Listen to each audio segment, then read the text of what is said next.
Hello everyone. I guess if you looked at me from the outside, you'd think I was the guy who had everything together, a stable job, decent pay, and a nice apartment overlooking the city skyline. I was your typical operations manager at a logistics firm, putting in long hours, but it was a grind I was used to. But the real center of my life was not my job, it was Sarah. We met back in college, and right from the start, it felt like we were meant to be together. Sarah was the kind of woman who didn't need to be loud to make an impression, she had this quiet strength that drew people in. While I was crunching numbers and managing schedules, Sarah was the creative mind at her job, working in advertising at a well-known agency just outside the city center. Every day, she came home with new stories, clients hanging on her every word, campaigns that just seemed to take off effortlessly. I felt so proud of her. She had this magnetic energy that made everyone want to be around her. Sure, like any couple, we had our ups and downs, but nothing too serious. Over the last year, we even started talking about having kids. I was never one to think about that much, but with Sarah, it just made sense. We bought a bigger place, started saving, doing all the things you do when you're planning for a family. Then, out of nowhere, everything took a turn I never saw coming. It happened on her birthday. I had arranged a simple dinner, just a few friends, nothing fancy. We had a wonderful evening, but after everyone left, she got quiet. I figured it might have been the wine, but there was this look in her eyes, almost like fear. Then she whispered, "I am sick." My stomach dropped like I'd missed a step on the stairs. Sick? What do you mean, sick? I asked. She didn't cry, which somehow made it feel worse. She was calm, almost too calm.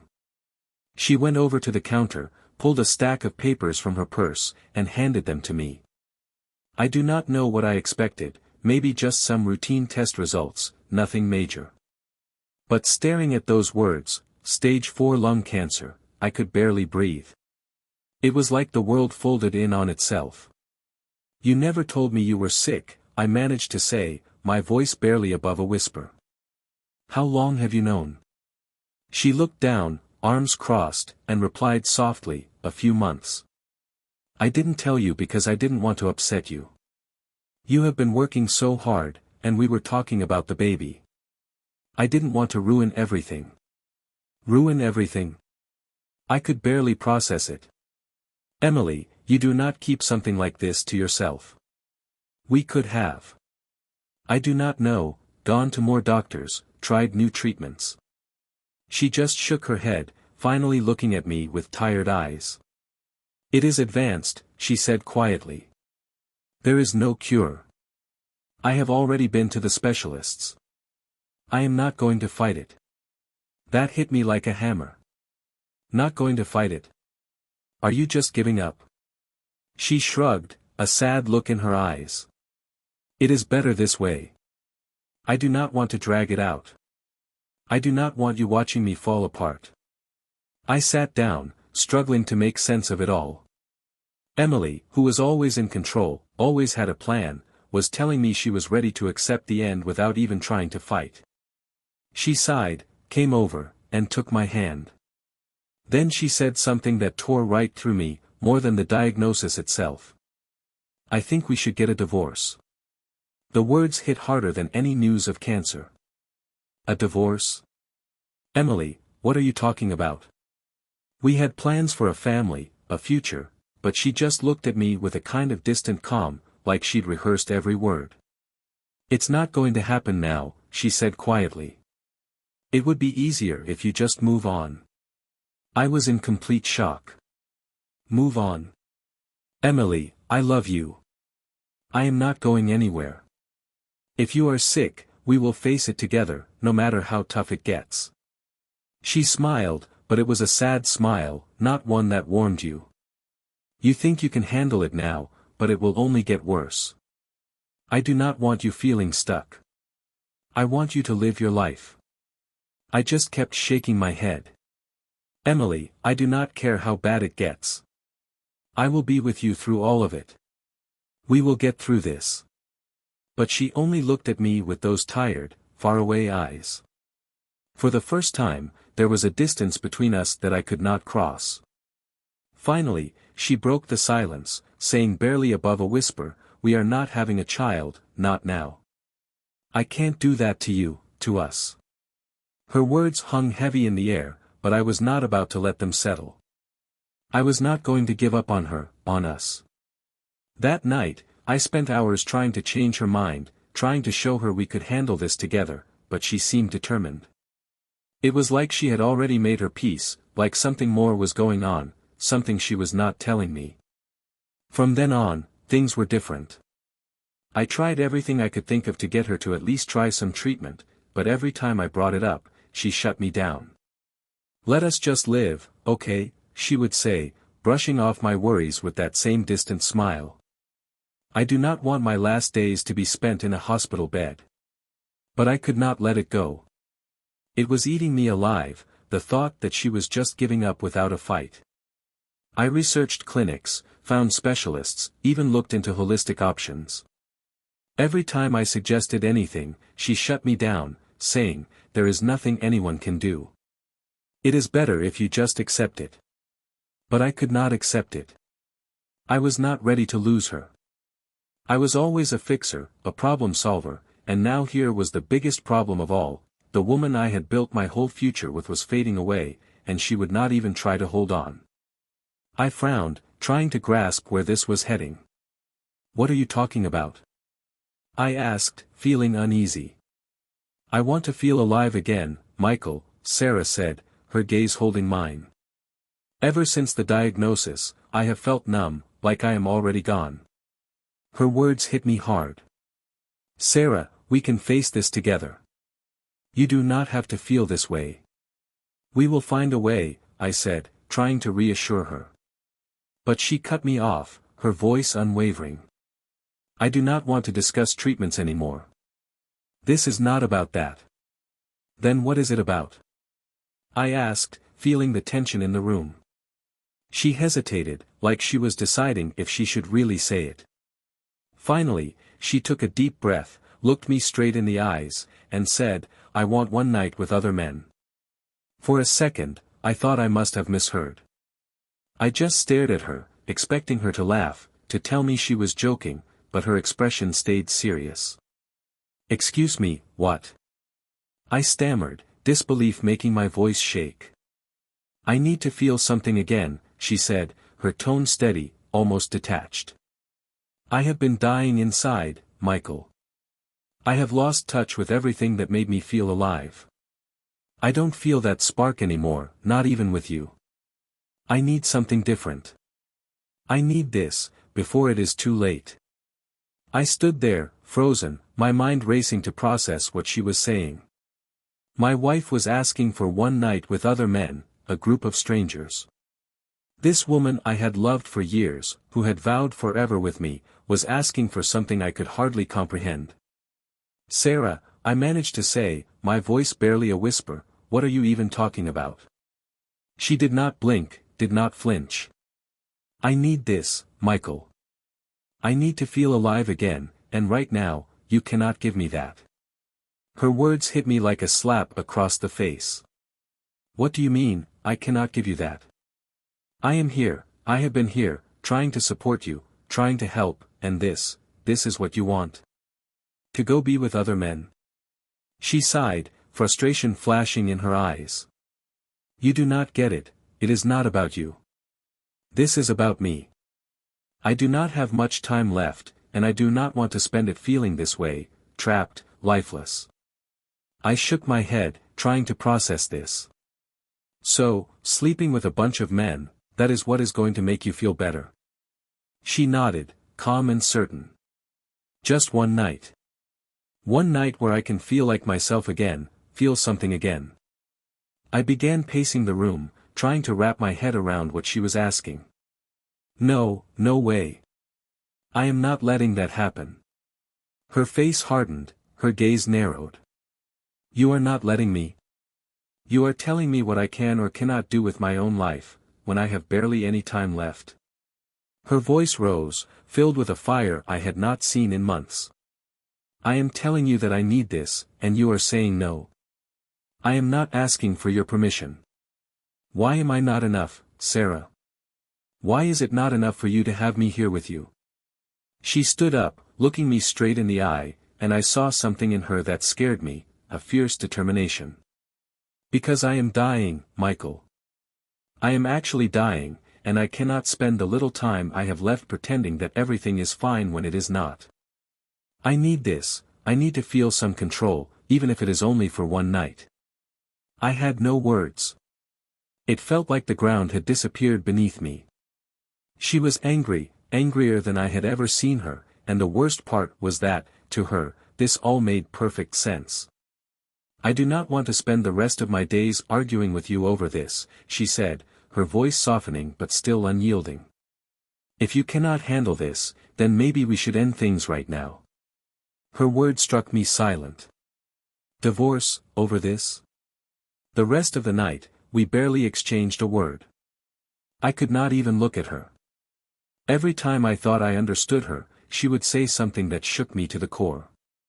The next morning, I found her sitting at the kitchen table, clutching a mug of coffee, staring out the window like she was a million miles away. And that was when it hit me, maybe she was already gone in her own way. Maybe the woman I had married was slipping away, and I was too blind to see it. I will stay late at work, I muttered, standing behind her. If that is really what you need, I will not be here. You can, do whatever you have to do. She did not look back or say a word, just nodded, her eyes still fixed on the view outside, as if waiting for something far beyond us. I walked away, my heart heavy, knowing nothing would ever be the same. Her birthday came faster than I expected. The week leading up to it had been a blur of confusion, guilt, and anger. I could not stop thinking about that conversation, the cold way she had told me she needed to be with other men to feel alive. Her words haunted me every second, but there I was, standing in our home on her birthday, acting like everything was fine. She never brought it up again, and neither did I. It lingered between us, unspoken but undeniable. Deep down, I kept hoping she would change her mind, that she would realize how absurd it was. But I could not just let it go, not without knowing for sure. So, as I stood in the living room, my mind racing, I made a decision. I would set up cameras around the house. Maybe if I saw it unfold, I would understand why she was doing this. Or maybe, deep down, I just wanted to catch her in the act, to have proof of this version of her I could barely recognize. Once Sarah went to take her shower, a ritual she always took her time with, I knew it was my only chance. I moved quickly, setting up the cameras in discreet places around the house. One in the living room, another in the kitchen, and a final one in the bedroom. It was surprisingly easy, the small wireless cameras blended into the surroundings perfectly, nearly invisible unless you were specifically looking for them. When I was done, I stood in the middle of the living room, my heart pounding with a sickening knot in my stomach. Part of me felt dirty, ashamed for even doing this.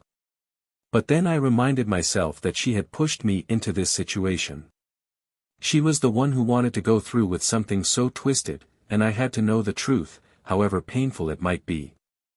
As I was about to leave the room, something caught my eye, her phone, left on the kitchen counter.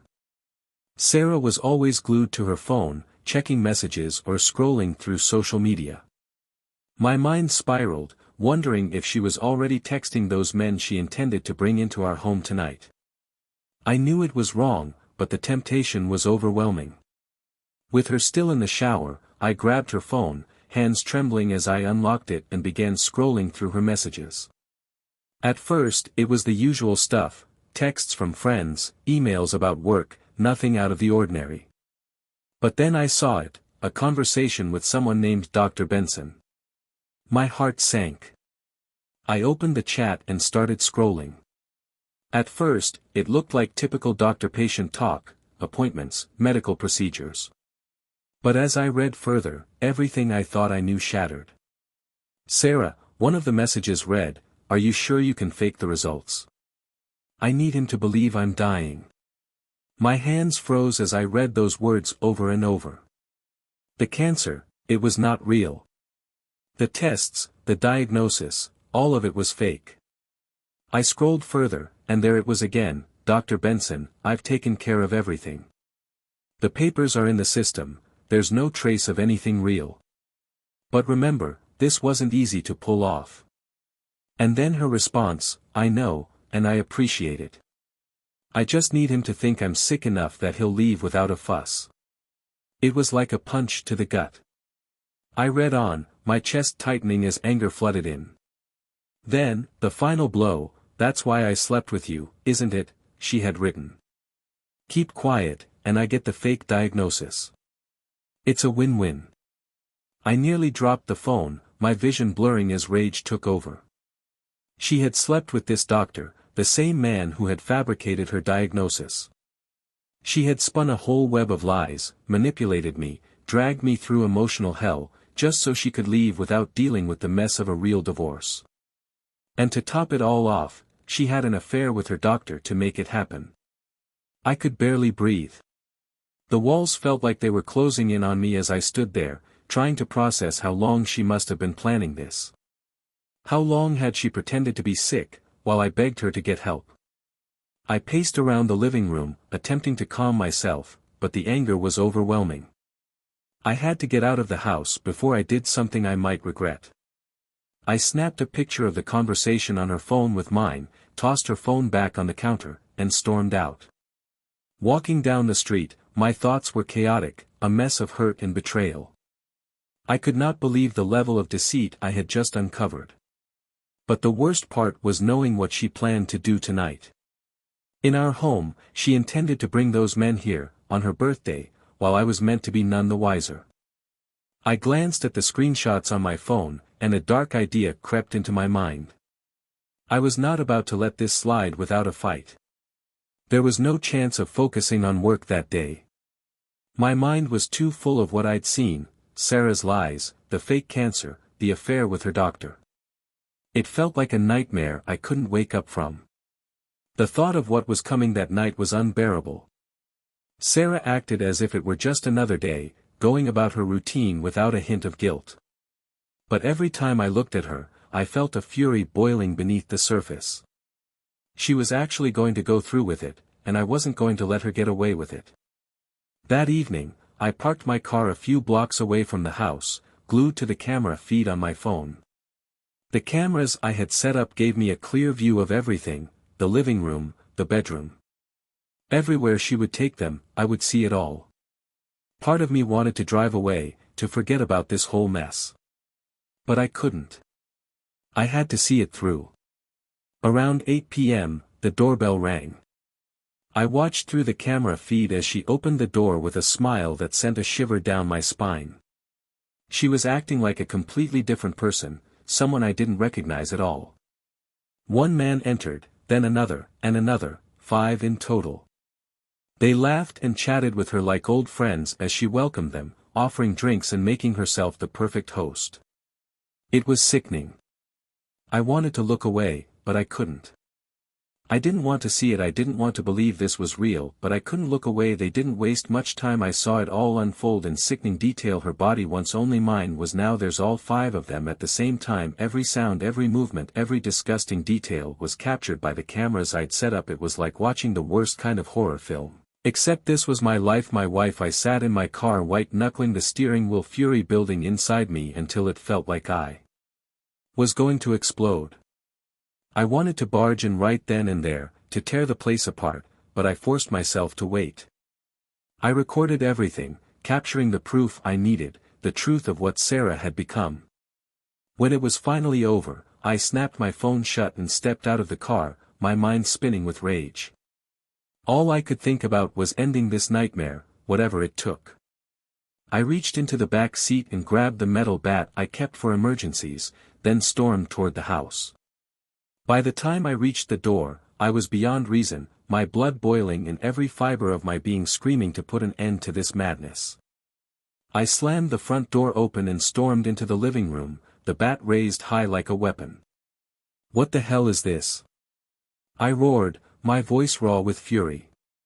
The men froze, wide-eyed and startled as they saw me standing there. Sarah looked up, her face pale as the reality of the situation hit her. "Get the hell out of my house!" I yelled, waving the bat toward them. They scrambled to their feet, but one of them, a tall guy with a smug look, stepped forward, trying to play it cool. "Hey, man, calm down. No need to get violent," he said, his tone laced with arrogance. "Violent? You just had sex with my wife in my house." I shouted, the bat trembling in my hands. Before I could swing, he lunged forward, wrenching the bat from my grip in one swift move. Another man grabbed me from behind, pinning my arms. Within seconds, they were all on me, fists and kicks flying at my ribs, my face. I tried to fight back, but it was 5 against 1. Their blows landed hard and fast, leaving me with no chance.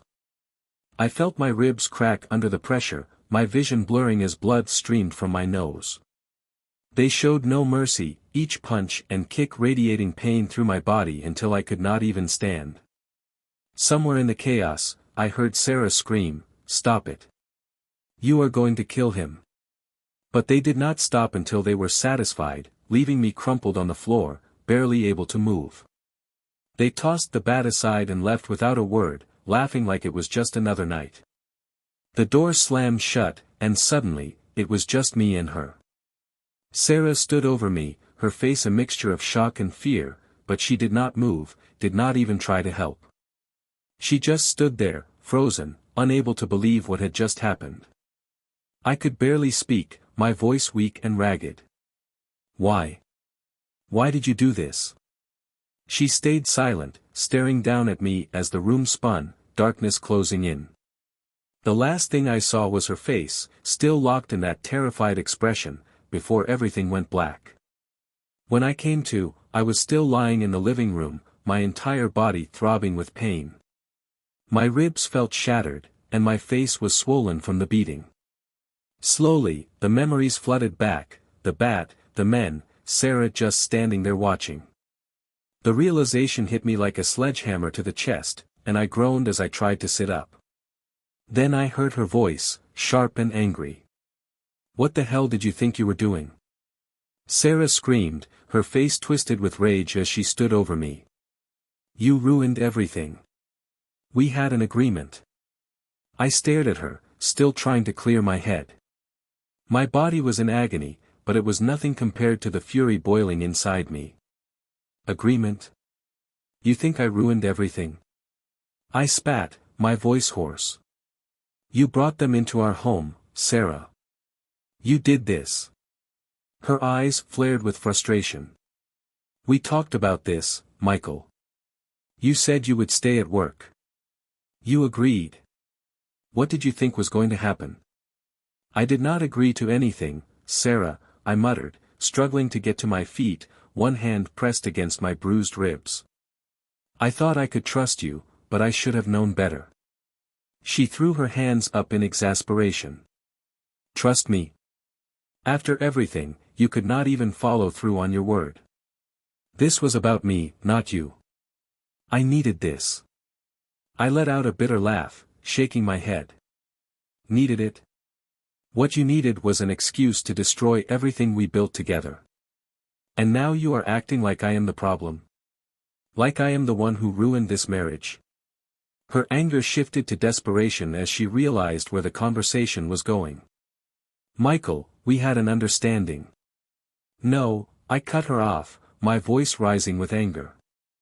"We did not have any understanding. You lied to me, Sarah. You lied about everything." She froze, her face going pale. What are you talking about?" I pulled my phone from my pocket, unlocked it, and held it up, waving it in her face. "I know about the doctor. I know about the fake cancer, the fake tests, everything." Her eyes widened in horror, and for a second, she looked like she might collapse. What are you talking about?" she stammered, her voice trembling. I scoffed, my hands shaking as I swiped through the screenshots of her messages with Dr. Benson. "I saw the messages, Sarah. You faked the entire thing. You never had cancer. You cheated on me with him just to get him to fake the diagnosis. You wanted me to think you were dying so I would just walk away quietly. Tears welled up in her eyes as she stared at the phone in my hand, but I did not care. She could cry all she wanted, nothing would change what she had done. Michael, please, she started, her voice cracking, but I was far too angry to care. Do not even try to explain yourself, I snapped. You manipulated me, played with my emotions, with my whole life. You made me think you were dying, Sarah. I was ready to devote myself to taking care of you. And for what? You lied, you cheated, you destroyed everything we had. She crumpled to her knees, sobbing uncontrollably, but there was no sympathy left in me. The woman I had planned a future with was now nothing but a stranger. I am filing for divorce, I said coldly, pocketing my phone. And I am showing the videos to everyone I know. You will not get away with this. No, no, she cried, scrambling to her feet. Michael, please, do not do that. I will lose everything, my job, my reputation. Please, please do not show anyone. Her desperation did not faze me. She had crossed the line, and there was no coming back from that. You should have thought of that before you tore my life apart, I growled, turning my back on her. You earned every bit of this. She grabbed my arm, her fingers digging into my skin as she pleaded, her words spilling out in hysterical gasps. Michael, I am sorry. I am so sorry. Please, you cannot do this. I will lose everything, she cried, her voice full of panic. But I shook her off, done with her lies and manipulation. You already lost everything, Sarah. You lost me, you lost this marriage. You did this, not me.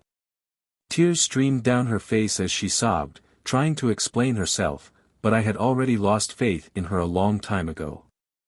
I was scared, Michael.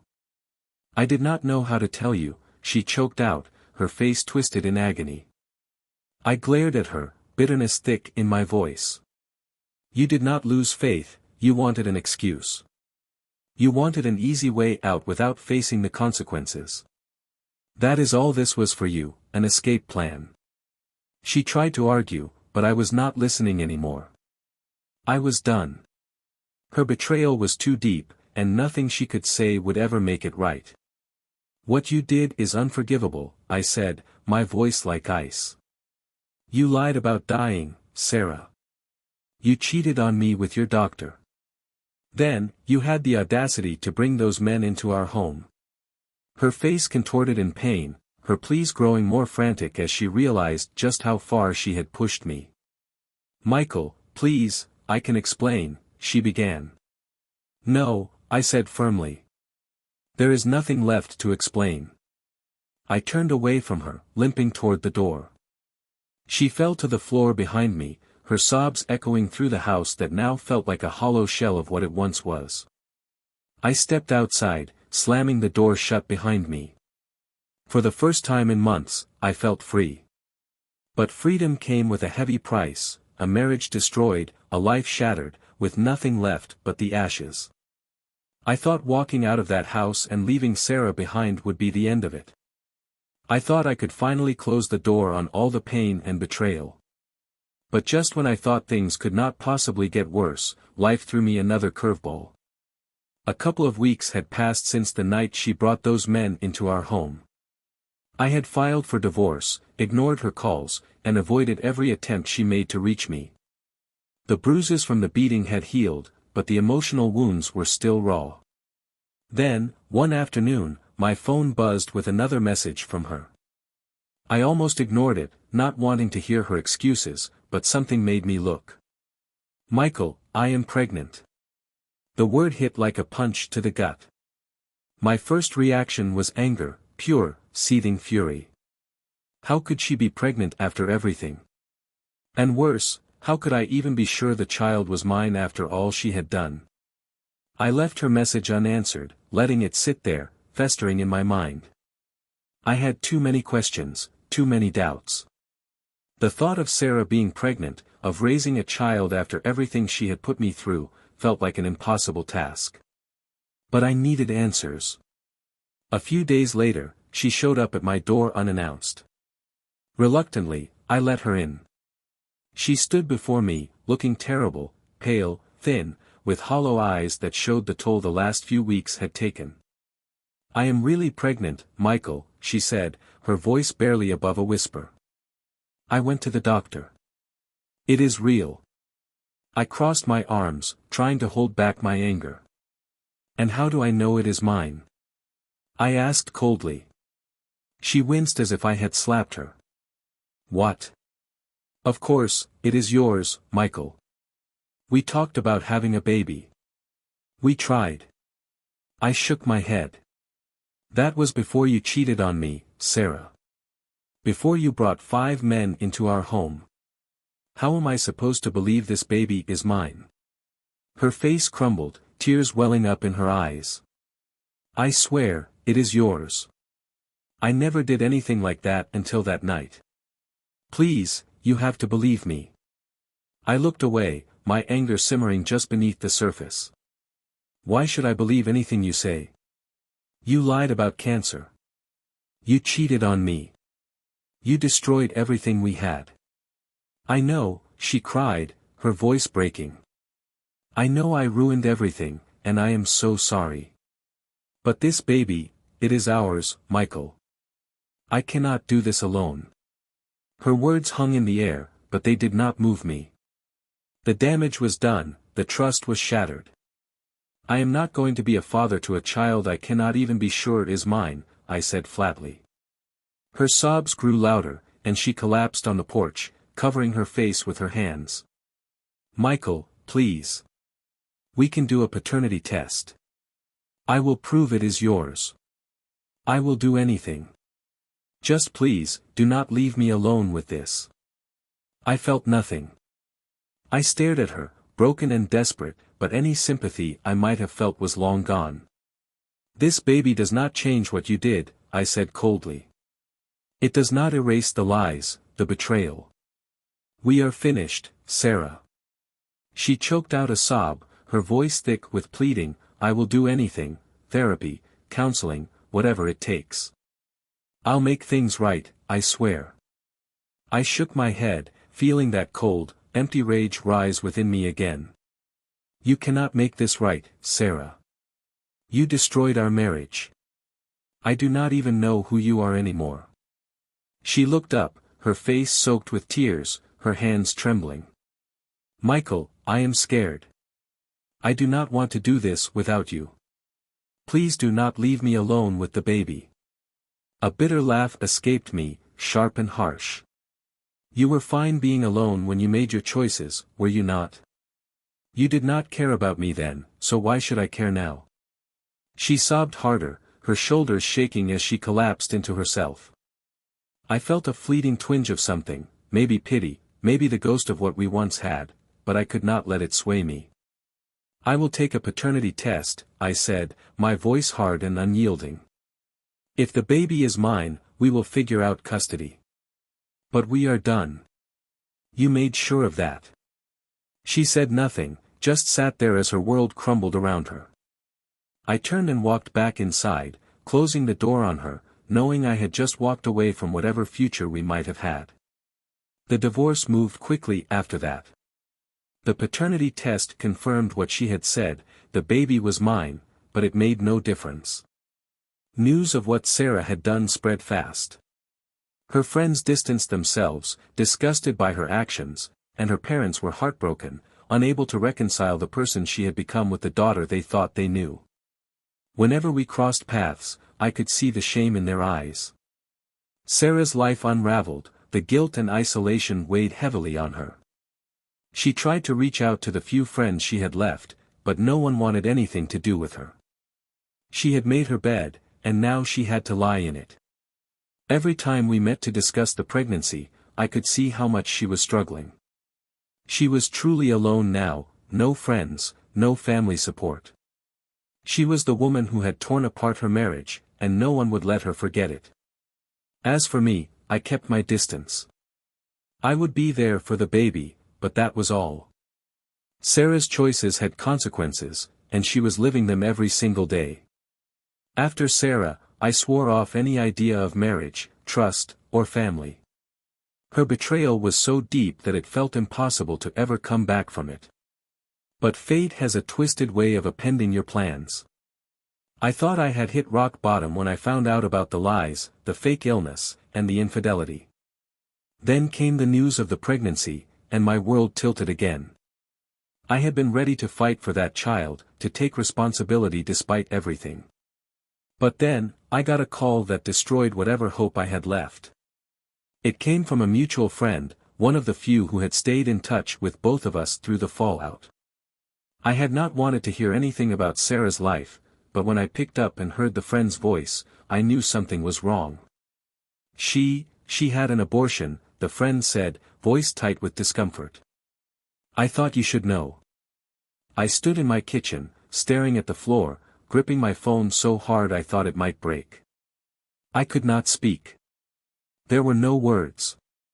After everything she had put me through, the lies, the affair, the fake diagnosis, she had taken away the last thing I had left to fight for. Why did she not tell me? I asked, rage boiling within me. That was my child, too. I do not know, the friend replied quietly. Sarah is a mess, Michael. Her life has fallen apart. I do not think she knew how to handle any of it. I hung up without saying another word. I did not want to hear any more excuses. Sarah had crossed yet another line, one I did not think was even possible. She had made that choice alone, without telling me, without giving me a say. That was the moment I knew I could have nothing more to do with her. No more conversations, no custody arrangements. There was no child left to fight over, she had made sure of that. From that day forward, I cut all ties with Sarah. I blocked her number, erased every trace of her from my life. She was nothing more than a ghost, a painful memory I forced into the darkest corner of my mind. But despite everything, the void she left only seemed to grow. The pain of losing everything gnawed at me constantly. I had always imagined being a father, raising a child, watching them grow. That had been the one part of my future that genuinely excited me. Now, even that dream had been stolen away by Sarah's choices. In the depth of my resentment, a thought came to me: family does not always have to come from blood. I was not willing to give up on the hope of being a father. So, I made a decision: I would adopt. The process was daunting, filled with endless paperwork, interviews, home studies, and long waiting periods, but I was determined. I spent countless nights reading articles and books, talking to social workers, filling out forms until my hand cramped, jumping through every bureaucratic hoop the system threw at me. But through it all, I held on to the one goal that kept me going: finding a child who needed someone as much as I needed them. Walking into that orphanage, my heart raced in a way I had not felt in years. I had no idea what to expect, who I might meet, or if I was even ready for this next chapter. But I knew one thing: I was not going to let my past define my future. I would not let Sarah's betrayal take everything from me. Then I saw her. She was sitting alone in a corner, holding a small stuffed bear tightly. Her light brown hair fell in soft waves around her shoulders, framing a face filled with quiet uncertainty. Her eyes were a soft, cautious green as she looked around the room, setting herself apart from the other children who were busy playing. She did not smile or pay any attention to the adults passing by. It was as if she was in her own world, fiercely protective of the little space she had carved out in all that chaos. Her name was Grace. The moment I saw her, I knew she was the one. There was something in her calm presence, a quiet resilience that shone through despite everything she had been through. She had already faced more than any child should. I knelt down to her level, speaking softly as I introduced myself. "Hi, Grace. My name is Michael." At first, she did not say anything, just looked at me with those big, gentle green eyes, clutching her stuffed bear even tighter. She seemed unsure, like she was weighing whether or not she could trust me. But there was something in her gaze, a hint of hope, that told me she wanted to believe there was something more for her than this orphanage. After a long moment, she gave me a tiny nod, the faintest hint of a smile tugging at her lips. That was all it took. I knew she was mine. And maybe more importantly, I knew I was hers. The adoption process took several months, but finally, it became official. Grace was coming home with me. That first night, she was quiet, observing everything with those watchful green eyes. I showed her the room I had prepared, painted in warm colors and filled with books and toys. She just clutched her bear, wandering through the house as if she were still trying to figure out if this was real. I remember sitting on the edge of her bed that night, after I tucked her in, feeling an overwhelming sense of gratitude, a feeling I had not experienced in a long time, not since Sarah had torn my world apart. But with Grace, it was different. She was my second chance. Raising Grace was not always easy. She had been through so much, and it took time for her to open up, to trust that I was not going anywhere. There were nights when she would wake up crying, afraid that I would leave her too, just like everyone else had. But over time, those fears faded. She began to smile more, to laugh, to be a child again. I found a new purpose in being her father. We spent weekends at the park, playing hide and seek, running through the fields. I taught her how to ride a bike, how to swim, how to believe in herself. Every little victory was a reminder of why I had chosen this path. Grace became the center of my world, the light that pulled me out of the darkness Sarah had left behind. There were still moments when the old scars surfaced, moments when I would think about the baby Sarah had taken from me, or hear her name in passing. But those moments grew fewer and farther apart because with Grace, I had found my family. That was all I needed. Sarah, in the end, became nothing more than a distant memory. The woman who had once dominated my thoughts, who had shattered my trust, faded into the background. I did not care about her anymore, did not dwell on what had happened. I had moved on and found something better, something real. Grace was my life now, and I was determined to give her the love, home, and future she deserved. For a long time after Sarah, I doubted I would ever find peace. The lies, the betrayal, they left scars I was not sure would ever heal. But raising Grace changed everything. She became the center of my life, the reason I woke up every day with purpose. I had to be her rock, there was no room left for dwelling on the past when she depended on me. And gradually, something else happened that I had not anticipated. Accepting that Sarah was no longer part of my life gave me a kind of freedom. I was not tied down to anyone anymore, not bound by the weight of a broken relationship or a family that had fallen apart before it even started.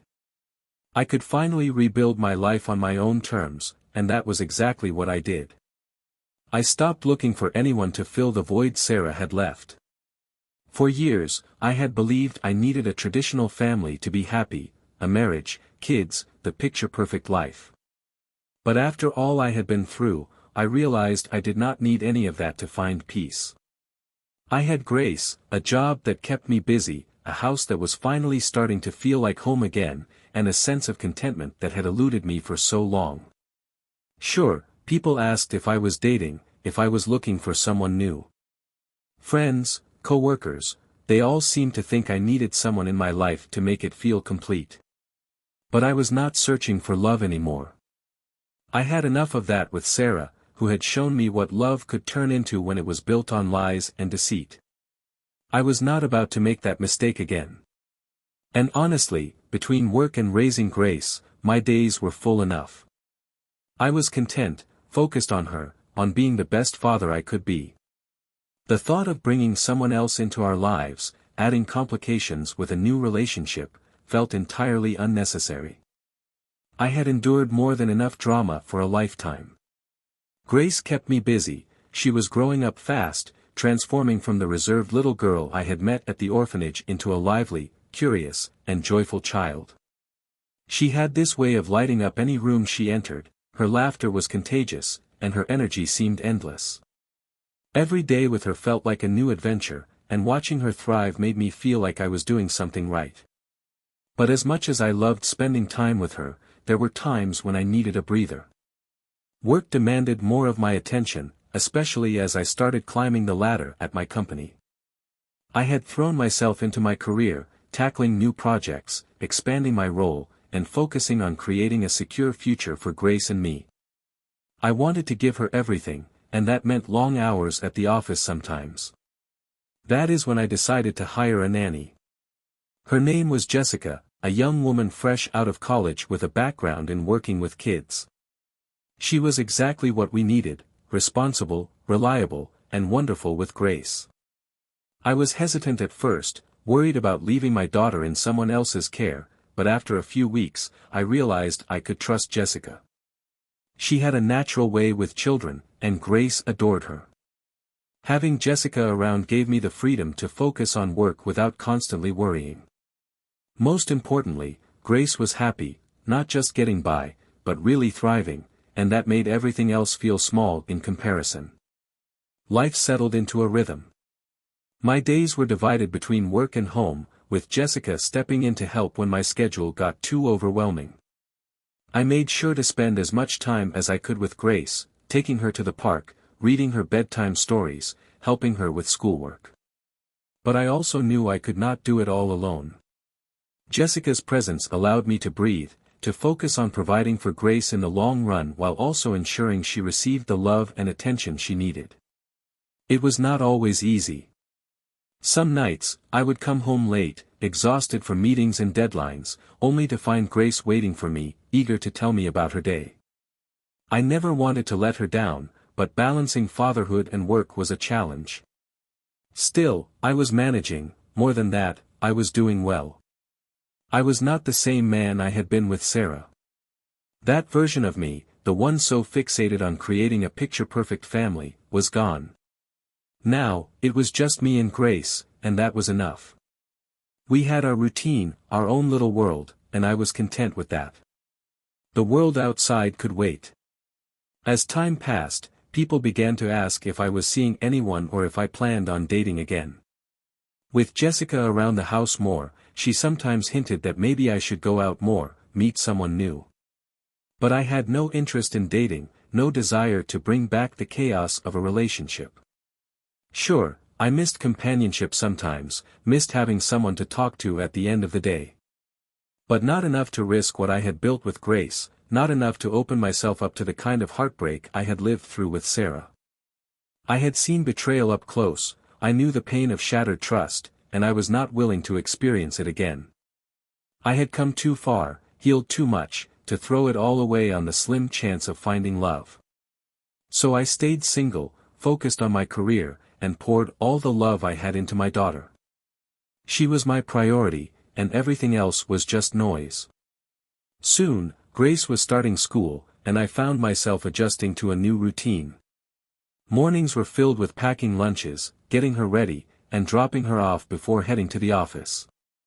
Jessica took care of the afternoon pickups and after-school activities, and I made sure to be home for dinner and to tuck Grace in at night. Life was simple, but it was good. I did not need a relationship to make it better. The past had taught me that love could be fragile, that it could fall apart under the weight of lies and betrayal. I was not willing to risk that again. People may not have understood, they might have thought I was lonely or holding on to the past. But I knew better. After everything I had been through, I had finally found something steady, something I could rely on. Grace was my world, and nothing was going to change that. As for love, that chapter of my life was closed. What do you think about this story? Write in comments. If you don't follow our channel Cheating Room, you will probably never hear from us again. If you are subscribed, congratulations, you will not miss any exciting story. Thank you for listening to this shocking story with us. See you again. Bye bye.